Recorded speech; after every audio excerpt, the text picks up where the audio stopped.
Hello students, कैसे हैं आप सब लोग। आई होप आप लोग अच्छे होंगे, अच्छे से पढ़ाई कर रहे होंगे। तो एक बहुत चीज इंपॉर्टेंट निकल के आ रही है। पहले मैंने सोचा था कुछ बच्चों की ये प्रॉब्लम हुई है, लेकिन अब मुझे लगता है काफी बच्चों की प्रॉब्लम है, क्योंकि कल भी मैंने कुछ मैसेज देखे। आपने सुना होगा न्यूज में, अगर आपने न्यूज देखते हो थोड़ा देखा होगा, कुछ बच्चों ने प्रोटेस्ट किया, सुप्रीम कोर्ट तक गए। जो मार्क्स मिले बच्चों को 10th 12th को, वो काफी मतलब बच्चे सेटिस्फाई इस मार्क्स से नहीं थे। हालांकि सीबीएसई ने बोला है कि जो बच्चे सेटिस्फाई नहीं है वो एग्जाम दे सकते हैं, डेट भी आ चुकी है। लेकिन ये सेटिस्फाई क्यों नहीं थे, इसका रीजन समझना है। आपको एक चीज और समझनी है, ऐसा नहीं कि जो सेटिस्फाई नहीं है इसका मतलब वो पढ़ने में वीक थे, उनके नंबर कम आ रहे थे, ऐसा कुछ नहीं है। अच्छे बच्चों के भी नंबर कम आए हैं, और इस वजह से इतनी ज्यादा प्रॉब्लम हुई है, और इस वजह से सीबीएसई में भी हंगामा हुआ कि भाई क्यों, किस बेसिस पे नंबर दिए गए। क्लियर पिक्चर लाओ बच्चों को उसका रीजन दीजिए। बहुत सारी बात हुई है इस बीच में। आपको किन बातों का ध्यान रखना और क्या क्या हुआ इस बीच में, हो सकता है आपको ना पता हो, आप अवेयर ना हो इन चीजों से, क्योंकि आप पढ़ाई कर रहे हैं तो कई बार ध्यान नहीं देते इन सब चीजों पे कि यार पिछले साल क्या हुआ था। लेकिन जब तक आपको पता नहीं होगा तो यार आपके साथ क्या हो सकता है, तो ये चीजें आपको काफी परेशान कर सकती हैं। हो सकता है आप पढ़ने में बहुत अच्छे हो और आपके नंबर कुछ कम आ जाए। ठीक है, तो मैं आपको सारी चीज बताता हूँ किन किन बातों को ध्यान रखना है और अभी तक क्या क्या हुआ है। ठीक है, तो हमेशा मैं चाहता हूँ, क्योंकि मुझे पता है कि आपके 100 में 100 दिलवाने हैं मुझे, अगर तो मुझे हर एक पॉइंट डिस्कस करना होगा। पढ़ाई के साथ साथ मुझे एक्स्ट्रा चीजें भी आपको बतानी होंगी जो आपके लिए हेल्पफुल है। ठीक है, चलो स्टार्ट करते हैं इस वीडियो को। इसमें आपको बेसिकली देखो, अगर हम बात करें अभी जो लास्ट ईयर निकला है कोविड में, जिसमें बोर्ड एग्जाम कैंसिल हुआ था, इसमें हुआ क्या क्या था। क्लास 10th की बात करें तो क्लास 10th का रिजल्ट सीबीएसई ने बनाया था ऑब्जेक्टिव क्राइटेरिया से। किससे बनाया था? ऑब्जेक्टिव क्राइटेरिया से। अब ये ऑब्जेक्टिव क्राइटेरिया क्या था? ऑब्जेक्टिव क्राइटेरिया कहीं ना कहीं था इंटरनल असेसमेंट। इंटरनल असेसमेंट के बेहाफ पे, ठीक है, इसके बेसिस पे आपको नंबर दिए गए थे इंटरनल असेसमेंट के बिहाफ पे क्लास 10th वालों को। ठीक है, अब जो भी प्रोजेक्ट होते हैं, जो भी आपने टेस्ट दिए, यूनिट टेस्ट, पीरियोडिक टेस्ट, ये जितने भी टेस्ट दिए, उनके बेसिस पे इंटरनल असेसमेंट के बेसिस पे आपको नंबर दे दिए गए। अब लॉस काफी हुआ, कैसे लॉस हुआ मैं आपको अभी एक्सप्लेन करता हूँ। ठीक है, और क्लास 12th को जो मार्क्स दिए गए थे उसमें देखा गया था कि 10th क्लास, 11th क्लास और 12th क्लास। 10th क्लास का 30%, 11th क्लास का 30% और 40% 12th क्लास का। इस तरीके से इस बार रिजल्ट बनाया गया था। अब हुआ क्या, कैसे बच्चों को लॉस हो गया और आपको क्या ध्यान रखना है, क्योंकि आपके साथ और क्या हो सकता है इस चीज को मैं बताऊंगा अभी। क्लास 12th का 30%। अब देखो कई बार क्या होता है, हम लोग ऐसे होते, जैसे मैं भी था, आप भी लोग, बहुत लोग ऐसे होंगे 10th क्लास में सोचते हैं कि यार ऐसा है, यार 10th में तो चलो ज्यादा अच्छे नंबर नहीं है, या 10th में ज्यादा नहीं पढ़ते, 12th में सीधा पढ़ेंगे। और कई बच्चे तो 11th में नहीं पढ़ते हैं, कई बच्चे तो 11th में ज्यादा पढ़ते ही नहीं है, वो सीधा 12th में पढ़ते हैं। ऐसे बच्चों को बहुत ज्यादा लॉस हो गया। भाई इनके 12th में बहुत अच्छे नंबर थे, तब भी उनका 30% 11th का लग गया, तो ये थोड़ी सी नाइंसाफी हुई। ठीक है, और यहाँ पे 10th का जुड़ गया, 10th में भी मान लो अच्छे नंबर नहीं थे, तो ये थोड़ा सा 12th के साथ गड़बड़ हुआ। और 12th के बच्चे ऐसे ऐसे मैंने देखे हैं। ठीक है, मेरे पास बच्चे मैसेज करते कि सर मेरे प्री बोर्ड में इतने नंबर थे, मेरे मार्क्स 75 आए हैं सिर्फ। ठीक है, मेरे सर 50, एक बच्चे का तो मैसेज आया सर मेरे 55 मार्क्स आए। तो यार मुझे बड़ा दुख हुआ। ठीक है, तो मैंने कहा यार इस पे आपको एक वीडियो बना देता हूँ, क्या क्या हो चुका है लास्ट ईयर, कैसे कैसे नंबर कम मिले हैं, आपको ध्यान रखना है इस बात का। अच्छा, इसमें 10th में क्या हुआ? 10th में हुई इंटरनल असेसमेंट।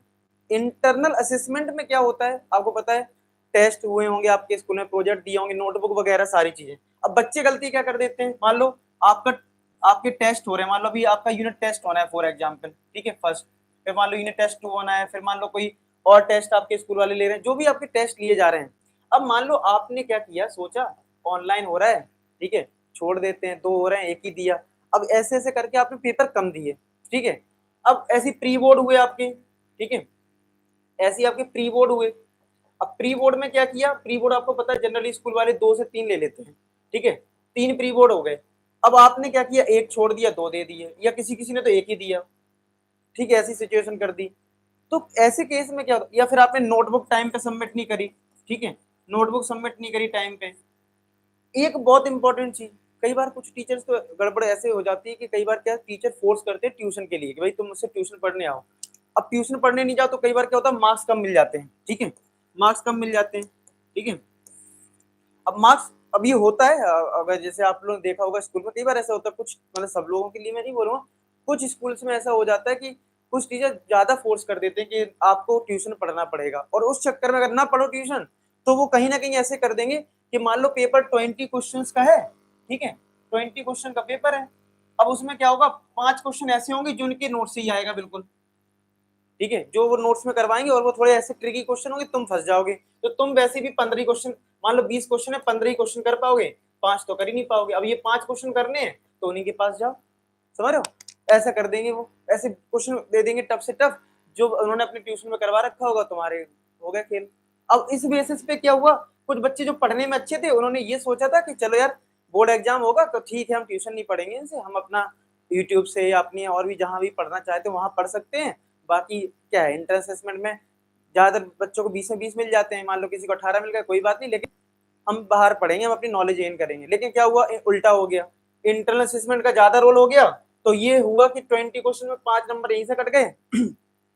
हर बार 5-5 करते करते बहुत ज्यादा हो गए, और अल्टीमेट उस बच्चे को 100 में मिले मान लो 75 नंबर, तो यार 75 की आजकल कोई ज्यादा वैल्यू होती नहीं है। फिर लोगों का टारगेट रहता है 90-90, किसी के तो और कम हो गए, 65/100 रह गए। तो समझ रहे हो, जबकि ये पढ़ने में बेकार थोड़ी ना थे, पढ़ने में बेकार नहीं थे, बस इन्होंने थोड़ी गलतियां कर दी, ठीक है। अब सेम चीज रिपीट हो सकती है इस बार कैसे रिपीट हो सकती है आपको पता है, अगर कोविड की सिचुएशन खराब हुई और बोर्ड एग्जाम नहीं हो पाया, टर्म 1 आपका नहीं हो पाया, टर्म 1 आपका नहीं हो पाया फॉर एग्जाम्पल, ठीक है, और टर्म 2 भी फॉर एग्जाम्पल नहीं हो पाया किसी भी कारण, बस इन केस नहीं, मैं बुरी से बुरी कंडीशन ले रहा हूँ कि टर्म 1 टर्म 2 दोनों नहीं हो पाए, तो आपको पता होना चाहिए कि आपका भी जो रिजल्ट है वो भी इंटरनल असेसमेंट के बेसिस पे ही बनेगा, इंटरनल, ठीक है, इंटरनल असेसमेंट के बेसिस पे ही बनने वाला है, अगर दोनों टर्म कैंसिल हुए।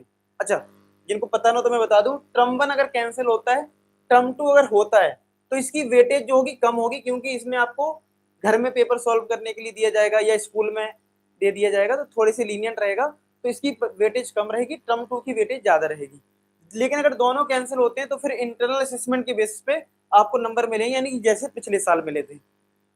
तो अगर ये सिचुएशन होती है तो ये आपको काफी परेशान कर सकती है, इसीलिए मैं कह रहा हूं कि अब, अच्छा एक चीज और निकल के आ रही, बच्चे कमेंट में लिख रहे थे कि सर आपने तो बोला है कि डिलीटेड पोर्शन करो, ठीक है, डिलीटेड पोर्शन करना है, लेकिन हमारे स्कूल में सर फुल करवा रहे हैं, पूरा करवा रहे हैं, कह रहे हैं पूरा पढ़ो फुल। अब ऐसे बच्चे फंस सकते हैं, क्यों, वो सोचेंगे कि सीबीएसई ने तो डिलीटेड पोर्शन करवाया, हमारे स्कूल वाले चिल्ला रहे हैं पूरा करो पूरा करो। अब मान लो बोर्ड एग्जाम नहीं हो पाता इन केस, तो आपके साथ क्या हो जाएगा, आपके स्कूल वाले तो भाई क्या बताएं, अब देखो ऐसे स्कूल में जिसमें बोल रहे हैं पूरा पढ़ो, तो यार उनके लिए मैं क्या ही बोलूं, मतलब मैं यहाँ पे ये भी नहीं बोल सकता कि आप नहीं करो, क्योंकि मान लो अगर आपका इंटरनल, मान लो बोर्ड एग्जाम कैंसिल हुए, तो स्कूल वाले तो फिर पूरा दे देंगे, ठीक है, पूरा देंगे, तो उसमें ऐसे क्वेश्चन भी होंगे जो डिलीट हो चुके हैं, ठीक है। तो भाई मेरी रिक्वेस्ट है, ऐसे स्टूडेंट्स जो कमेंट कर रहे थे, कल मैंने देखा था वीडियो, कल भी वीडियो में बच्चे कुछ कमेंट कर रहे थे कि जिनके स्कूल में ये बोल रहे हैं भाई पूरा चैप्टर पढ़ो, तो भैया पढ़ लेना, और कोई ऑप्शन नहीं है तुम्हारे पास, क्योंकि अगर बोर्ड एग्जाम कैंसिल हो गया, इंटरनल असेसमेंट हुआ, तो पूरा पेपर दे देंगे और तुम्हारे नंबर कम हो जाएंगे, ठीक है। अब क्या कर सकते हो, इंटरनल मतलब समझ इंटरनल ही है, उसमें कुछ नहीं कर सकते हो। और रही बात ट्यूशन की, भाई उनसे ट्यूशन पढ़ना है, ठीक है, तो यार अगर ऐसा कुछ ज्यादा फोर्स किया जा रहा है, ठीक है, तो मैं ये नहीं कहूँगा पढ़ने लगो, लेकिन अपना बेस्ट दो, ठीक है। स्कूल में एक भी टेस्ट, अगर ऐसा कोई टीचर बोल रहा है तो भैया पेपर एक भी मत छोड़ना, क्योंकि वो तुम्हारी कमजोरी ढूंढेगा कि भाई ये लड़का कहाँ कमजोरी है, क्योंकि भाई तुम्हें नंबर अगर कम देगा, मान लो 80/100 दे दिए फॉर एग्जाम्पल, तो उसको बताना भी तो पड़ेगा, ठीक है, कि रीजन क्या था भाई तुम्हें नंबर देने कम देने का, तो बताएगा अच्छा तुमने यूटी 2 नहीं दिया था, इसलिए मैंने एवरेज निकाल के कम दे दिया। तो तुम्हें कोई मौका नहीं छोड़ना है, तुम्हें कोई मौका नहीं छोड़ना जिससे तुम्हें नंबर कम मिल जाए, तुम 100% दोगे अभी से।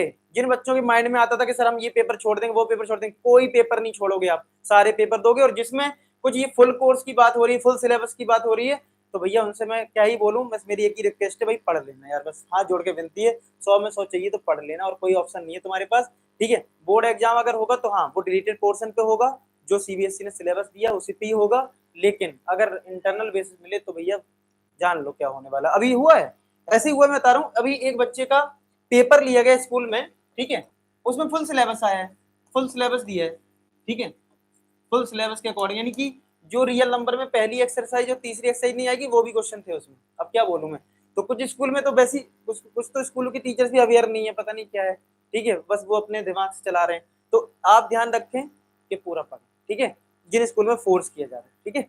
बस यही छोटा सा वीडियो है, मतलब यानी इस वीडियो का कंक्लूजन क्या। अच्छा एक चीज और, आपको आज कमेंट क्या करना है कि आप लोग जैसे पढ़ाई कर रहे हो, आपको पता है कि यार सिलेबस पूरा पढ़ना है या आधा पढ़ना है, ये तो ठीक है, वो तो चीजें ठीक है, कि आपको इंटरनल असेसमेंट पे ध्यान देना है, तो आप मैसेज ये करोगे कि internal assessment I will focus, आप लोग कमेंट आज क्या करना है, I will focus on internal assessment also, जिससे मुझे पता चल जाए कि आपने वीडियो पूरा देखा है और आपको पता है कि आपको किस चीजों पे ध्यान देना है। तो आज का टारगेट ये, आप हमेशा मैंने देखा टारगेट बिल्कुल बहुत अच्छे से अचीव करते हैं, और तहे दिल से शुक्रिया, आपने बहुत चैनल को प्रमोट करते हो, साथ के साथ आप जो चीज मैं बोलता हूँ करते हो। तो आज का टारगेट आपको ये लिखना है, I will focus on internal assessment, I will focus on internal assessment. अगर आप पूरा नहीं लिखना चाहते तो आप लिख देना इंटरनल असेसमेंट, मैं समझ जाऊंगा आपका कहने का क्या मतलब है। तो आज कमेंट में ये कर देना। और मैं अभी कंक्लूजन बताता हूँ, उससे पहले बताता हूँ, ये यूट्यूब चैनल है, इसकी प्लेलिस्ट पे जाना। अगर आप चाहते हो कि यार एक बार में एक शॉर्ट, वन शॉर्ट वीडियो में पूरा लेक्चर कंप्लीट हो जाए, तो वन शॉर्ट वीडियो में जाना, हर चैप्टर का मैंने बना रखा है, बढ़िया से समझ में आ जाएगा। क्लास 10 के एमसीक्यू क्वेश्चंस भी हैं, आप इस पे क्लिक कर देना, मिल जाएंगे। फॉर्मूला भी मैं तैयार कर रहा हूँ, आज एक फॉर्मूला आएगा, ठीक है। और मार्क्स बूस्टर आप टेलीग्राम पे डाउनलोड कर लेना, टेलीग्राम चैनल की लिंक डिस्क्रिप्शन में ज्वाइन कर लेना। साथ के साथ अगर फिर भी आपको डाउट रह जाता है कोई, तो आप मुझे इंस्टाग्राम पे मैसेज कर सकते हैं, ठीक है। तो कमेंट सेक्शन में क्या करना है, इंटरनल असेसमेंट आपको लिखना है, I will focus on internal assessment. फिलहाल इसकी बात करें, कंक्लूजन यही है कि आपको सिंपल एवरी टेस्ट देना है, एवरी टेस्ट देना है, ठीक है। और जितने भी इंटरनल असेसमेंट हो, चाहे वो कॉपी चेकिंग से रिलेटेड हो, ठीक है, नोटबुक सबमिशन हो, ठीक है, असाइनमेंट वगैरह तुम्हें मिलते हैं स्कूल में, ठीक है, असाइनमेंट दिए जाते हैं, प्रोजेक्ट दिए जाते हैं, सारी चीजें इन पे तुम सीरियसली ध्यान दोगे, यानी हर चीज पे तुम्हें ध्यान देना है, टेस्ट एक एक देना है। स्कूल की कोई भी चीज ऐसी नहीं होनी चाहिए तुमने ध्यान नहीं दिया, ठीक है। तो ये चीज ध्यान रखें।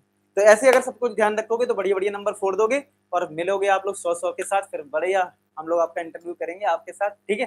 तो मिलते हैं नेक्स्ट वीक, तब तक अपना ख्याल रखें, बाय बाय टू।